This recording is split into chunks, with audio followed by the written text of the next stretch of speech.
संत शिरोमणि आचार्य गुरुवर श्री विद्यासागर जी महाराज की जय। और हम योग प्रणेता पूज्य गुरुवर श्री प्रणम्य सागर जी महाराज की जय। ओम अरहम नमः। शंका समाधान सत्र में आप सभी का स्वागत है। आज पूज्य श्री के द्वारा आपकी की गई शंकाओं का समाधान किया जाएगा। यदि आप भी अपनी शंकाएं भेजना चाहते हैं तो विजिट कीजिए ttv.arham.yoga और हमारे शंका समाधान फॉर्म को फिल कीजिए। सत्र संबंधी शंकाओं का समाधान स्वयं पूज्य श्री करेंगे। इस कक्षा की सभी जानकारियां जानने के लिए आप हमारी वेबसाइट ttv.arham.yoga को विजिट कर सकते हैं। आप हमारे व्हाट्सएप ग्रुप भी ज्वाइन कर सकते हैं cut.ly/तत्वार्थ पर। इस कार्यक्रम के प्रसारण में पुण्यार्चक बनकर आप धर्म प्रभावना कर सकते हैं और पुण्यार्जन भी कर सकते हैं। आप टीम अरहम को 9810436940 पर संपर्क कर सकते हैं। तो चलिए अपने सत्र की शुरुआत करते हैं पूज्य श्री के द्वारा अरहम ध्यान योग के माध्यम से। सीधे बैठ जाइए। आसन सुखासन, अर्ध पद्मासन या पद्मासन हो। गर्दन सीधी, कमर सीधी। सीधे बैठें। गहरी लंबी श्वास लेकर आंखें बंद करें। केवल एक बार श्वास गहरी लंबी लें। कोई श्वास को फेंकने का काम ना करें। शांति से पूरे शरीर को अपने भीतरी मन से देखते हुए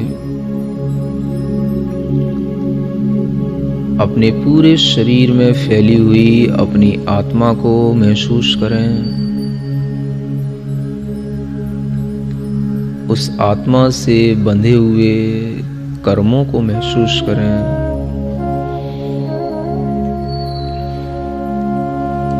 मेरे ज्ञानावरण कर्म के उदय से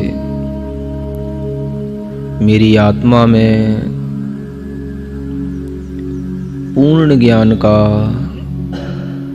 फल नहीं मिल रहा है। मेरे पास शास्त्रों का पूर्ण ज्ञान नहीं, माने श्रुत ज्ञान मेरे पास पूर्ण नहीं है। श्रुत ज्ञानावरण कर्म का भार मेरी आत्मा पर है।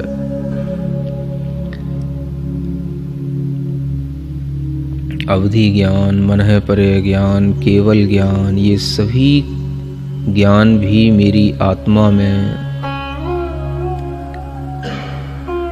दबे पड़े हैं, बंधे पड़े हैं इन ज्ञानावरणी कर्मों के कारण से।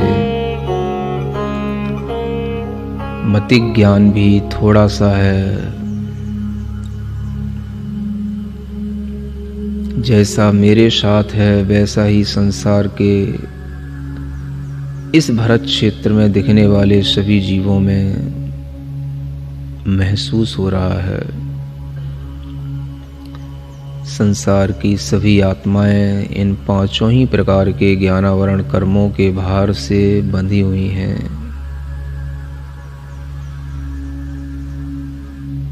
ज्ञानावरण कर्म के फल से मुझे ज्ञान,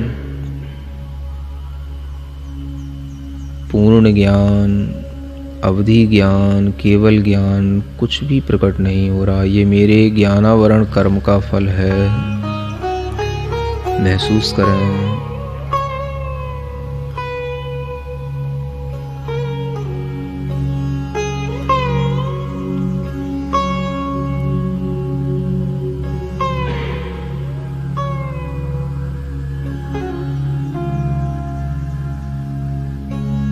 मेरे दर्शनावरण कर्म के फल से मुझे अपनी आत्मा से कुछ भी दर्शन नहीं हो रहा।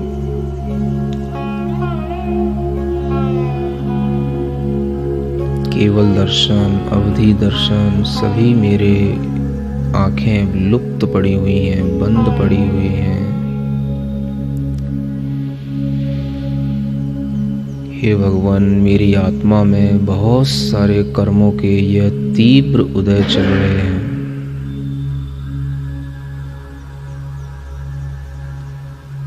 वेदनीय कर्म भी मुझे थोड़ा सा सुख देता है,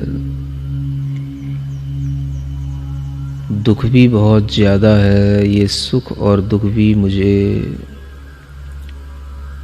इस वेदनीय कर्म के कारण से यदा कदा मिलता रहता है।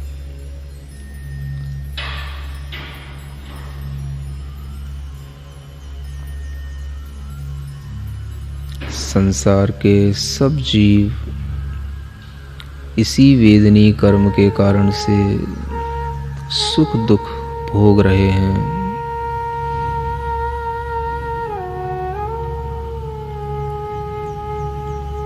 सभी जीवों में सुख दुख का मूल कारण उनके कर्मों का फल है, लेकिन यह किसी को ज्ञात नहीं। सब भौतिक वस्तुओं के आकर्षण में सुख दुख मान रहे हैं।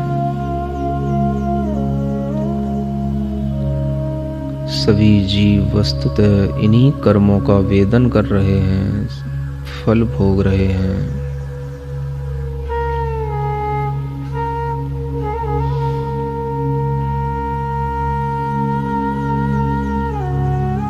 इन कर्मों का फल हमारी आत्मा पर पूर्ण रूप से छाया हुआ है।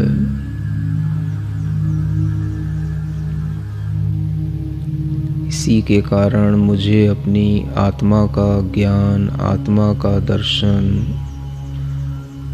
आत्मा का सुख कुछ भी उपलब्ध नहीं हो रहा।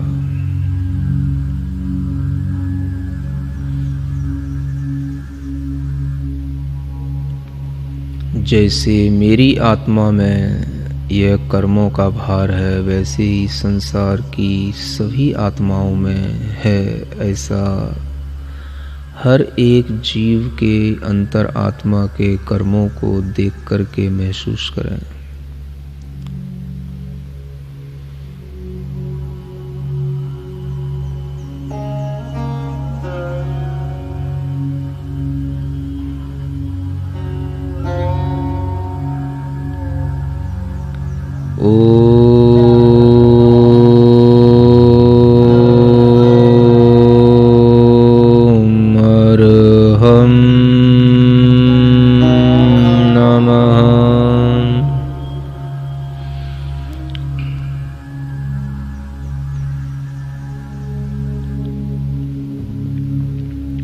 भावना करें, मेरे ज्ञानावरण कर्मों का नाश हो,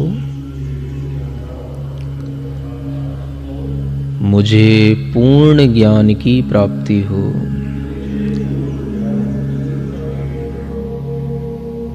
निरंतर मन में विचार करें, मेरी आत्मा के ज्ञान को कर्मों ने ढक रखा है, इनका अभाव हो, मुझे मेरी आत्मा का ज्ञान प्राप्त हो।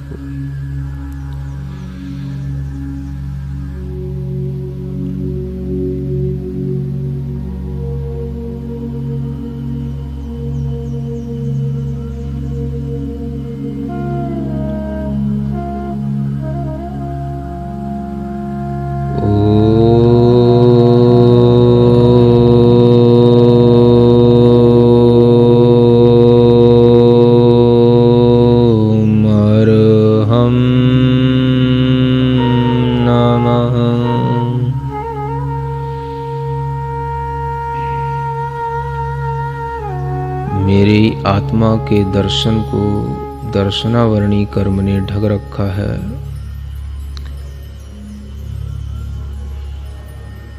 मैं सब कुछ देखने की क्षमता रखता हूँ। दर्शनावरणी कर्म ने मेरी शक्ति को बांध रखा है। दर्शनावरणी कर्म का फल कितना विशिष्ट है।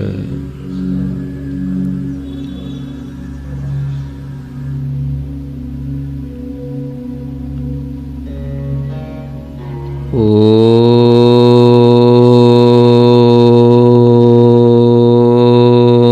अर्हं नमः।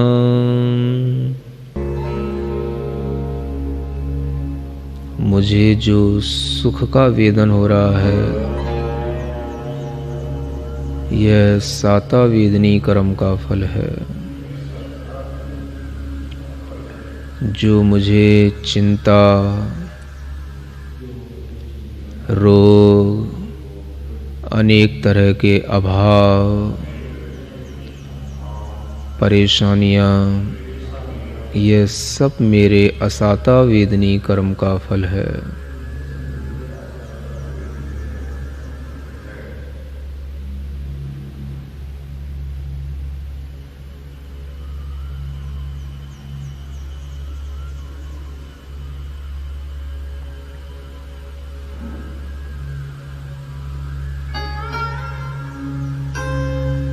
इन कर्म फलों का मैं विचार कर रहा हूँ, चिंतन कर रहा हूँ। मेरी आत्मा के ऊपर अनेक इन कर्मों का भार है, जिसके कारण मैं पराधीन हूँ, परतंत्र हूँ। इस धर्म ध्यान से मैं धीमे धीमे स्वतंत्रता को प्राप्त करूँगा, कर्म बंधन से मुक्त होऊंगा। ओम अरहम नमः, ओम अरहम नमः, ओम अरहम नमः, ओम अरहम नमः, ओम अरहम नमः, ओम अरहम नमः, ओम अरहम नमः, ओम अरहम नमः, ओम अरहम नमः। अपनी हथेलियां घिसकर आंखों पर रखें।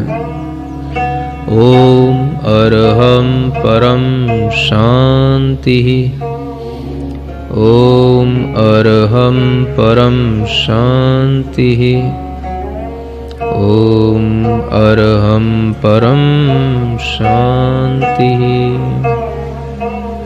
इस ध्यान को पुनः सुनने के लिए आप विजिट कर सकते हैं हमारा YouTube चैनल अरहम ध्यान योग। चलिए पूज्य गुरुवर के चरणों में चलते हैं। शालिनी जैन, कमला नगर, आगरा से। नमोस्तु गुरुदेव। आपने प्रवचन में कहा कि आदमी की वाणी से उसको पहचाना जा सकता है, पर आज का आदमी तो सामने से कुछ और, अंदर से कुछ और होता है, तो आदमी को पहचानना बहुत कठिन है। सही कैसे पहचाने? हाँ, आदमी को वाणी से तो पहचाना ही जाता है, लेकिन ऐसा भी संभव है, जैसा कि आज बताया गया कि हम मन से कुछ और हैं, वचन से कुछ और हैं, तो वो भी पहचान करने में थोड़ा सा समय लग सकता है। और इस तरह के व्यक्ति भी आपको बहुत मिलेंगे कि वाणी से बहुत कोमल होते हैं, है ना, लेकिन मन से बहुत छल करने वाले भी होते हैं। तो ऐसे भी लोग आप देखेंगे जिन्हें हम कहते हैं कि किसी भी तरह की चापलूसी करके भी किसी को मना लेते हैं, और किसी भी तरह के मृदु वचन बोल कर के भी किसी को अपनी ओर आकर्षित कर लेते हैं, लेकिन मन में तरह के छल भी रखते हैं। तो ऐसे व्यक्तियों के नेचर भी लोग जानते हैं, और अगर अपने लिए कभी इस तरह से जानने में न आए तो उसका एक ही तरीका है कि अगर वह कभी भी हमारे लिए कोई धोखे जैसा देने वाली कभी बात बने, तो एक बार का धोखा देने के बाद में आप उसे समझ लें कि ये धोखेबाज आदमी है, तो उसको फिर आप उसी तरह से अपनी दूरियां बना करके रखें और उसको समझ करके चलें। तो कहीं ना कहीं हमें समझने में थोड़ा सा समय लगेगा। ऐसी कोई भी आपके लिए एकदम से मशीन नहीं दी जा सकती है जो आप किसी के अंदर की बात को जान सकें। राजीव जैन, एटा से। नमोस्तु गुरुदेव। मेरी यह शंका है कि जो व्यक्ति रोगी हो या उसे कुष्ठ रोग, सफ़ेद दाग हो गया हो, क्या वह भगवान की प्रतिमा का अभिषेक कर सकता है? देखो, बहुत सी व्यवस्थाएं सामाजिक व्यवस्थाएं होती हैं। अगर दाग स्पष्ट रूप से अधिक दिखाई दे रहे हैं और वो एक रोग के रूप में हैं, तो वो कई तरीके के हो सकते हैं। कुछ दाग ऐसे भी होते हैं जिनमें से पानी निकलता है, और कुछ दाग ऐसे भी होते हैं जो सूखे ही रहते हैं। यह हमारे उस स्थिति के ऊपर डिपेंड करेगा कि हम उसको किस रूप में महसूस कर रहे हैं। कई बार ऐसे भी होते हैं कि कुछ दाग स्थिर बने रहते हैं और कुछ दाग बढ़ते रहते हैं। यदि वो बढ़ रहे हों, पानी वाले हों, तो हमें किसी भी प्रकार की धर्म क्रिया से अपने आप को थोड़ा सा रोकना चाहिए और अपने आप को रोक करके धर्म भाव में मन लगाने का भाव करना चाहिए, ताकि हमारे लिए अगर इस तरह का कोई भी अंतराय कर्म आया है तो वो अंतराय कर्म हे भगवान आपकी भक्ति से टल जाए, निकल जाए। अगर वो दाग छोटे हैं, किसी भी तरीके की और स्थिति को लिए हुए हैं, किसी के पहचानने में नहीं आते हैं, तो वह समाज के लोगों के द्वारा अगर किसी भी तरह की कोई आपत्ति नहीं होती है तो वह उन लोगों के निर्णय के ऊपर निर्भर करते हैं। बहुत सारी चीज़ें होती हैं, एक ही प्रश्न से हम इतना नहीं कह सकते हैं कि किसी की क्या स्थिति है, दाग कितना छोटा है, कैसा है, अभी शुरू हुआ है कि बहुत दिनों का है, बढ़ रहा है कि गीला है कि सूखा है। बहुत सारी स्थितियाँ होती हैं, तो वो सब कुछ एक प्रश्न में उत्तर नहीं दिया जा सकता है। पेशेंट को देख कर के भी डॉक्टर इलाज करता है, तो इसी तरीके से जब पेशेंट सामने होगा तभी निर्णय लिया जाएगा। सुदेश जैन रेवाड़ी पूछ रहे हैं महाराज जी कि स्वर्गों में जो इंद्रों की संख्या है वो तो फिक्स है, तो क्या जब तक उस इंद्र की आयु पूर्ण नहीं हो जाती तब तक संसार का कोई भी जीव इतना पुण्य नहीं कर सकता कि वो उस इंद्र की जगह ले सके? कृपया समाधान करें। यह सब अपने आप चलता रहता है, न इंद्रों की कोई कमी है और न मनुष्यों के लिए इस तरह के कोई भी पुण्य इत्यादि उत्पन्न करके वहाँ पर जन्म लेने वाले मनुष्यों की कोई कमी है। हाँ, ये बात जरूर है कि अगर कोई बड़े पद पर पहुँचना है तो इस तरह के क्षेत्रों से वहाँ पर बड़े पद पर जाने वाले लोग दूसरे स्वर्गों में भी जाकर के इंद्र बन सकते हैं। जरूरी नहीं कि हर कोई को सौधर्म इंद्री बनना है। अन्य और भी बहुत सारे इंद्र हैं, उनमें से कोई भी इंद्र बना जा सकता है और इस तरह से की व्यवस्था स्वतः चलती रहती है। ये कर्मों के कारण से हमें उसमें कुछ करना नहीं पड़ता है। जम्बू जैन बिजोलिया, गुरुदेव हम अपने अहम को से दूर कैसे हों? अरहम ध्यान करना शुरू कीजिए। यह अरहम ध्यान का मुख्य उद्देश्य अहम से अरहम की यात्रा कराना है, और जब आप इसकी प्रैक्टिस करेंगे तो भी आपको महसूस होगा कि हम अहम से ऊपर उठ पा रहे हैं। अभी भी जो आपको स्पिरिचुअल क्लास में जो प्रैक्टिस कराई जा रही है वो आपको अहम से ऊपर उठाने के लिए की जा रही है, और इस तरह की प्रैक्टिस जो आप सीख रहे हैं इसे आगे भी बरकरार रखिए तो आपको भीतर से महसूस होगा कि हम अहम से ऊपर उठ रहे हैं। आदि जैन गुड़गांव से, नमोस्तु गुरुदेव। गुरुदेव, मैं अपना काम करने के लिए टाइम मैनेज नहीं कर पाता। मैं बहुत ट्राई करता हूँ पर काम में कंसंट्रेशन नहीं लगता। टाइम टेबल भी ट्राई किया बट उसे फॉलो नहीं कर पाता। कृपया कोई ऐसा फार्मूला दे दीजिए ताकि मैं अपना कंसंट्रेशन एंड टाइम मैनेजमेंट अच्छे से कर सकूं। आजकल के युवाओं की ये समस्या है, जो जॉब करते हैं उनके लिए कभी कभी अच्छे भाव भी आते हैं कि हमें कुछ अच्छे समय पर कुछ अच्छा करना भी चाहिए, लेकिन वे अपने कुछ पुराने संस्कार और अपनी आदतों की वजह से शायद वैसा नहीं कर पाते जैसा उन्हें करना चाहिए। इस तरह की भावनाएं जब आती हैं तो हमें टाइम मैनेज करने के लिए और अपने आप का कंसंट्रेशन बढ़ाने के लिए सबसे अच्छा तरीका यह है कि हम अपने आप को पहले इस रूप में तैयार करें कि हम किस टाइम पर क्या काम करेंगे। सुबह से शाम तक के लिए एक लिस्ट बनाएं,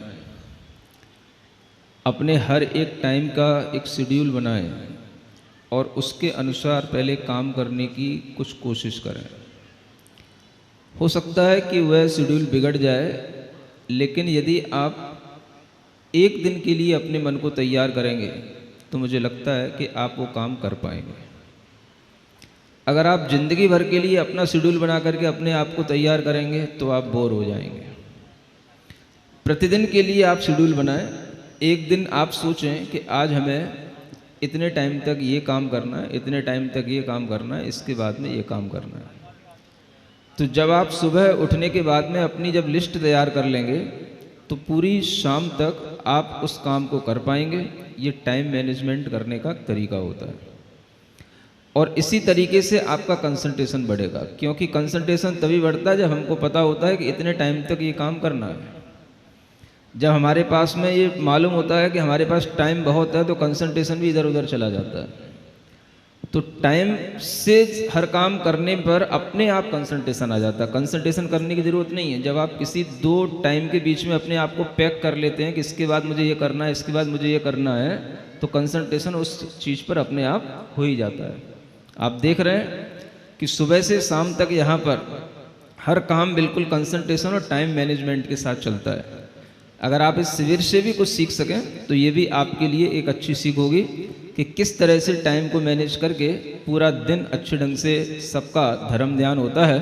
और हम भी इसी तरह से अगर टाइम मैनेजमेंट घर पर बैठकर नहीं कर पाते हैं तो एक बार इस तरह के शिविर ज्वाइन कीजिए, आगे आपके लिए हैबिट में आ जाएगा, तो आप ऐसा कर पाएंगे। राकेश कुमार जैन अलवर। महाराज जी, आपने बताया गुरुदेव जी कि श्रुत ज्ञान मन से ही होता है, मति ज्ञान सभी इंद्रियों से होता है, लेकिन यह भी बताया जाता है कि सभी संसारी जीवों के मति और श्रुत ज्ञान होते हैं। तो फिर ये कैसे घटित होगा, क्योंकि मन तो असंगी जीवों के भी होता है। कृपया शंका का समाधान करें। सही प्रश्न है। असंगी जीवों के मन नहीं होता है, और जिनके पास में मन नहीं होता है उनके पास भी श्रुत ज्ञान तो होता है। वह श्रुत ज्ञानावरण कर्म के क्षयोपशम से होता है। उनके लिए वह श्रुत ज्ञान केवल इस रूप में होता है कि वह अपने सुख और दुख का एक ज्ञान कर सकें। जैसे चींटी होती है, जब वह चलते चलते किसी भी तरह का अवरोध देखती है, अपने सामने पानी आदि देखती है, तो अपनी डायरेक्शन तुरंत चेंज करती है, वहाँ से हटती है। उसे पता होता है कि ये हमारे लिए स्पर्श ठीक नहीं है। तो जो उसको स्पर्श हुआ वो स्पर्शन इंद्रिय जनित मतिक ज्ञान हुआ, लेकिन जैसे ही उसने देखा ये मेरे लिए हितकारी नहीं है, ये उसका श्रुत ज्ञान हुआ। ये उसको मन से नहीं हुआ, ये उसके अंदर जो श्रुत ज्ञानावरण कर्म का क्षयोपशम है उससे हुआ। इधर जो आपको बताया गया कि श्रुत ज्ञान मन का विषय है, उसका मतलब यह है कि अगर हम कोई आपको नया श्रुत ज्ञान सिखाएंगे, कोई हम आपको श्रुत माने शास्त्र का ज्ञान देंगे, तो वो मन वाले ही सीख पाएंगे, वो चींटी नहीं सीख पाएगी, वो आप सीख पाएंगे। तो वहाँ पर ये श्रुत ज्ञान का मतलब है, श्रुत माने जो शास्त्र के माध्यम से हमें ज्ञान दिया जाता है या सुनकर के हमारे अंदर जो ज्ञान आता है वो श्रुत ज्ञान कहा जाता है। अगर कोई पंचेंद्रीय जीव है, वो मन के बिना है, वो सुन तो जरूर लेगा लेकिन हित अहित का विचार नहीं कर पाएगा। तो ये विचार जो होता है वो श्रुत ज्ञान वो मन के माध्यम से होता है। उस श्रुत ज्ञान को वहाँ पर मन का विषय बताया गया है। ऐसी दोनों चीज़ें अलग अलग समझनी चाहिए। अगला प्रश्न पवन कुमार जी जैन, किशनगढ़, राजस्थान। नमोस्तु महाराज जी, हमारे जीवन में रत्न स्टोन का क्या प्रभाव पड़ता है और जैन धर्म के अनुसार इसकी क्या दृष्टिकोण है?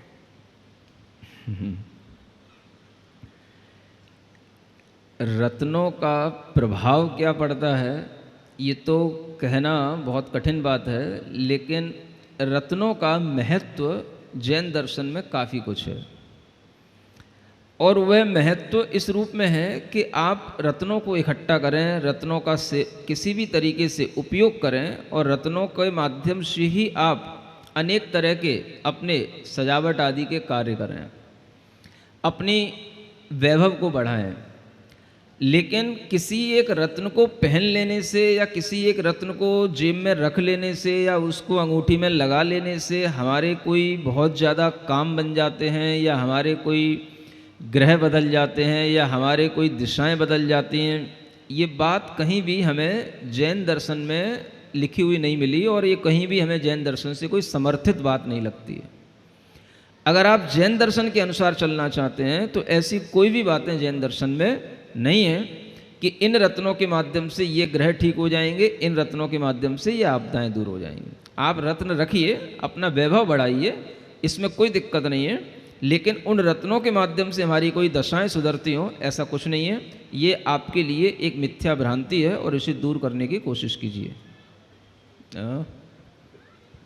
ये पहनने के हिसाब से नेगेटिव और इसका पॉजिटिव क्या इफेक्ट है? देखो, अगर हमने आपको एक काला धागा भी इस भाव से पहनने के लिए दे दिया कि इससे आप ठीक हो जाओगे, समझ आ रहा है ना, तो वो काला धागा भी काम करने लगेगा, क्योंकि आपकी मानसिकता चेंज हो गई कि इससे मैं ठीक हो रहा हूँ, इससे मैं ठीक हो रहा हूँ, इससे मैं ठीक होऊंगा। मतलब यह है कि आपको अपनी मेंटलिटी पॉजिटिव बनाना है। जो आपके अंदर एक्स्ट्रा नेगेटिविटी है उसको हम पॉजिटिव बनाने के लिए किसी भी चीज़ों का उपयोग कर सकते हैं। तो इसके पहनने से कोई पॉजिटिव इफेक्ट्स आते हैं, नेगेटिव इफेक्ट्स आते हैं, ऐसा कुछ नहीं है। वो सब पौद्गलिक मैटर है। सभी कुछ जो वो रत्न हैं वो उनकी अपनी अपनी एक अलग आभा है और वो अपना अपना अलग उनका एक अस्तित्व है। लेकिन उससे हमारे मानसिकता पर क्या प्रभाव पड़ता है? जो आपको देखने में अच्छा लगे वो आपकी मानसिकता पर प्रभाव डालेगा ही। मान लो आपको लाल रंग अच्छा लगता है, आपको उसको देख करके अपने आप थोड़ा सा उत्साह आएगा, उमंग आएगी, वो लाल रंग का प्रभाव है। अब उसके लिए आप बहुत बड़ा कोई लाखों का रत्न खरीदें और उसको अंगूठी में लगाएं, तब आप कोई समर्थ बनेंगे? भैया, जिसको गरीब आदमी के लिए क्या होएगा? उसकी तो कभी किस्मत ही नहीं सुधरेगी, इसका मतलब है उसके कभी दिन नहीं सुधरेंगे। तो ऐसी ये जो व्यवस्थाएं बढ़ रही हैं, ये सब अपनी अपनी दुकान चलाने के लिए हैं। आप लोग धर्म करके अपना पुण्य बढ़ाएं, इसी में सबसे भलाई है। अक्षय जैन, नमोस्तु गुरुदेव। आपने तत्वार्थ सूत्र में बताया कि एक इंद्रिय जीव को मनुष्य नहीं देख सकते, परंतु तीर्थंकर अन्य केवली प्रभु को इन जीव का ज्ञात होगा, और उन्होंने इसका कहीं उल्लेख भी होगा कि एक इंद्रिय जीव कैसे दिखते हैं, उनका रंग रूप कैसा होता है, प्लीज़ हमें बताएं। उनको दिखते होंगे तो उनको दिखते होंगे। अब अगर उन्होंने देखा ही है और कहा नहीं है, उनका रंग रूप कुछ बताया नहीं है, तो हम कैसे बता सकते हैं? एक इंद्रिय जीव का रंग रूप जो कुछ भी होगा वो बहुत सूक्ष्म रूप में होगा, और उसका कोई भी उल्लेख अपने लिए रंग रूप के रूप में नहीं मिलता, आकृति के रूप में मिलता है। एक इंद्रिय जीवों की आकृति बताई गई है ना। जैसे अग्नि का एक जीव होते हैं तो वो सुई के आकार के होते हैं, सूची जिसको बोलते हैं, है ना। ऐसे वायु का एक जीव होते हैं तो वो तिल के आकार के होते हैं, है ना।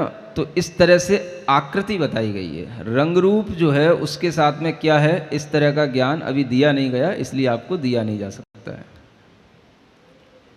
विवेक जैन, गोटे गांव से, नमोस्तु भगवान। जैसा कहा जाता है कि तीर्थंकरों में दो सांवले रंग के होते हैं, लेकिन जो भगवान स्वयं कामदेवों से ज़्यादा सुंदर होते हैं वो काले कैसे हो सकते हैं? अरे भाई, ऐसा क्यों सोचता है कि काले आदमी सुंदर नहीं होते हैं? सुंदरता रंग से नहीं आती है, सुंदरता जो बॉडी की सिमेट्री होती है उससे आती है, और चेहरे पर जो ग्लो होता है उससे आती है। सुंदरता समचतुरस्र संस्थान से आती है। और जिन तीर्थंकरों के पास में ऐसा पुण्य होता है, जिनका शरीर में वाइट कलर का ब्लड हो, वो अपने आप में किसी भी बाहर से किसी भी रंग के हों वो अति सुंदर ही लगेंगे, ऐसा जानना। उमेद मल जैन, कलकत्ता से, नमोस्तु गुरुदेव। पर्युषण पर्व के समय सभी जगह तत्वार्थ सूत्र की वाचना और विधान क्यों होता है? दूसरे विधान आदि नहीं होने चाहिए क्या? ठीक है, आदमी के लिए हर चीज़ अपनी अपनी इच्छाओं पर ही निर्भर है। आप कुछ भी कर सकते हैं, आप किसी चीज़ के लिए बंधे नहीं हैं। इसके लिए भी नहीं बंधे कि आप पर्युषण पर्व ही मनाएं और यही वाला मनाएं, और भी 2 पर्युषण आते हैं, आप उनको भी मना सकते हो, बिल्कुल, आपके लिए कोई रोक टोक नहीं है। लेकिन जो एक परंपरागत विधियां चली आ रही हैं और जो आचार्य परंपराओं से भी जो चला आ रहा है, उसको हम बनाए रखने के लिए और लोगों के अपने जो इंटरेस्ट होते हैं उसको बनाए रखने के लिए इस तरह का विधान, इस तरह की वाचनाएं की जाती हैं, ताकि कम से कम किसी एक ग्रंथ का वह स्वाध्याय साल में एक बार सुन सकें, कर सकें। और जो ग्रंथ अपने जैन दर्शन की एक रीढ़ है, कहना चाहिए पूरा बेसिक फंडामेंटल्स उसके अंदर सारे के सारे दिए गए हैं, वो जैसे अपन जैन बाइबल उसको कह सकते हैं, ऐसे ग्रंथ को एक बार इसी निमित्त से लोग सुन पाते हैं। अन्यथा कहाँ उनके लिए क्लास लगाई जाए और कहाँ वो इकट्ठे हो पाएंगे और कहाँ बैठ पाएंगे और कौन सुनने आएगा। तो जो बच्चे आज इधर उधर घूमते हैं, उन्हें हम कभी अलग से तत्वार्थ सूत्र पढ़ाने बैठेंगे तो वो कभी नहीं सुनेंगे। तो वो इस निमित्त से बैठ जाएंगे कि हाँ भाई पर्युषण आ रहा है, अभी बैठे हैं तो अभी सब सुन लेंगे। तो ये कुछ ऐसे कारण होते हैं जिसके माध्यम से हम उन्हें कुछ भी सिखा सकते हैं और वो सीखना उनके लिए उपयोगी होता है। इसलिए इस तरह की विधियाँ अच्छी हैं। अगर आप किसी के लिए कोई इसमें ऐसा लगता हो कि बहुत हो गया है तो आप अपने तरीके से भी कर सकते हो, उसमें कोई आपत्ति नहीं है। अगली शंका। नमोस्तु गुरुदेव। गुरुदेव, यदि किसी के प्रति क्रोध हो और उसकी बात को बहुत कोशिश करने पर भी भूल नहीं पा रहे हो, लेकिन कभी हम धर्म को समझते हुए हम क्षमा करते भी हैं और मांगते भी हैं, लेकिन 1-2 दिन बाद ही सामने वाला व्यक्ति की बातें माइंड में दोबारा आती हैं और क्रोध और दुगने वेग से बढ़ जाता है। क्या हमने कषाय का बंद कर लिया है या निदान बंद हो गया है, जो हम किस बात को भूल नहीं पा रहे हैं? ऐसा लगता है कि किसी के प्रति कषाय रखकर कुछ भी धर्म करना व्यर्थ है। इस स्थिति में क्या करें? ये स्थिति सभी के साथ बनती है। आपका ये जो प्रश्न है अच्छा प्रश्न है। इस तरह से अगर हम अपने भावों को देख रहे हैं तो इसका मतलब है कि हम बहुत अच्छे ढंग से अपने को समझ रहे हैं, अपनी कसायों को समझ रहे हैं। सबसे पहली तो हमारे लिए अच्छी बात यह है। दूसरी बात, अगर आपने ये महसूस किया है कि हमें किसी को याद करने से बार बार क्रोध उत्पन्न होता है और हम उस क्रोध को रोक नहीं पा रहे हैं या और अधिक दूने वेग से उत्पन्न होता है, तो आप एक कोशिश कीजिए कि आप ध्यान में बैठ करके, शांत भाव से बैठ करके उस आदमी को याद करते हुए उसकी कुछ अच्छाइयों को याद करने की कोशिश कीजिए।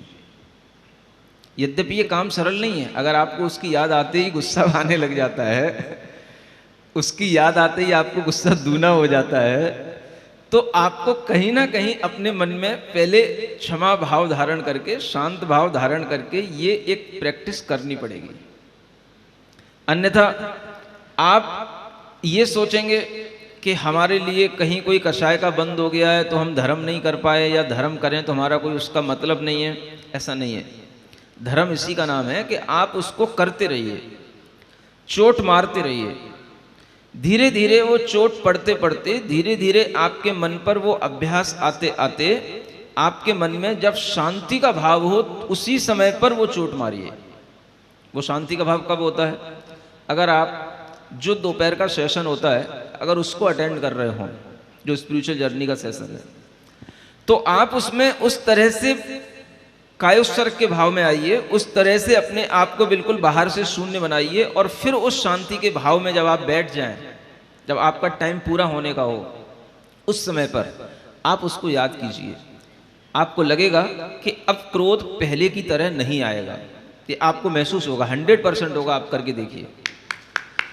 और फिर उस समय पर आप अपने मन को जब शांत पाएंगे, भीतर से पॉजिटिव पाएंगे, तो उस समय पर आप उसके लिए अच्छा भाव कीजिए। आखिर है तो एक आत्मा। हमारे ऊपर किसी भी तरह से अगर इसने बुरा भी किया है तो ये मेरे भी कर्मों के फल से हो सकता है, ऐसा विचार कीजिए। कोई भी व्यक्ति मेरे कर्मों के फल के बिना कभी भी अपने आप मेरे साथ बुरा नहीं कर सकता, इस बात में विश्वास लाइए। और जब ये विश्वास आपके अंदर ध्यान पूर्वक आएगा तो आपका उसके प्रति जो आवेग है, जो आवेश है, जो आक्रोश है, वो सब कुछ शांत होगा। आप प्रैक्टिस कीजिए और विदिन 1 मंथ आपको क्या रिजल्ट मिलते हैं हमको बताइए। केवल आप 20 मिनट रोजाना प्रैक्टिस कीजिए। कौन है सुनने वाले? कौन है जो भी सुन रहे हैं? हाँ, अवश्य करिए ऑनलाइन, कोई बात नहीं। प्रकाशनी जैन, नई दिल्ली। नमोस्तु गुरुदेव। सुपार्श्वनाथ भगवान के ऊपर कौन सा उपसर्ग हुआ था? शास्त्रों में सिर्फ इतना ही लिखा मिलता है कि भगवान के ऊपर उपसर्ग हुआ। कौन सा हुआ, किसने किया, इस तरह का कोई उल्लेख नहीं मिलता। इसलिए कुछ भी कहना हमारे लिए अभी संभव नहीं है। नमोस्तु गुरुदेव। आज प्रवचन में आपने कहा कि एक इंद्रिय जीव में हलन चलन नहीं होता, स्थिर होते हैं, तो फिर वायु का बहना, भूकंप का आना, ज्योति का मूव करना क्या है? ऐसा तो नहीं कहा। कौन सा प्रवचन सुन लिया आपने? स्थावर जीव के बारे में तो कल बताया होगा। और ऐसा भी नहीं कहा था कि वो स्थिर होते हैं या हलन चलन नहीं होती है। स्थावर जीव का मतलब होता है कि जो स्थावर नाम कर्म के उदय से एक इंद्रिय पर्याय को प्राप्त हैं, उन्हीं को स्थावर कहते हैं। बाकी की सब बातें ऐसा लग रहा है कि आप अपने मन से कर रहे हैं। रोहित जैन, नमोस्तु गुरुदेव। जब भी मैं मंदिर जी में जाता हूँ तो मुझे ज़्यादातर मूर्तियाँ हंसती हुई दिखाई देती है, इसका क्या कारण है? मंदिरों में अधिकतर मूर्तियाँ प्रसन्न मुद्रा में ही होती हैं। आपको वह प्रसन्न मुद्रा अगर भाती है और आपकी दृष्टि में आती है तो इसका मतलब है कि आप अच्छे ढंग से दर्शन कर रहे हैं, आप वास्तव में भगवान को देख पा रहे हैं और आपके मन में भी प्रसन्नता है, इसलिए आपको भगवान की मूर्तियाँ प्रसन्न दिखाई देती हैं।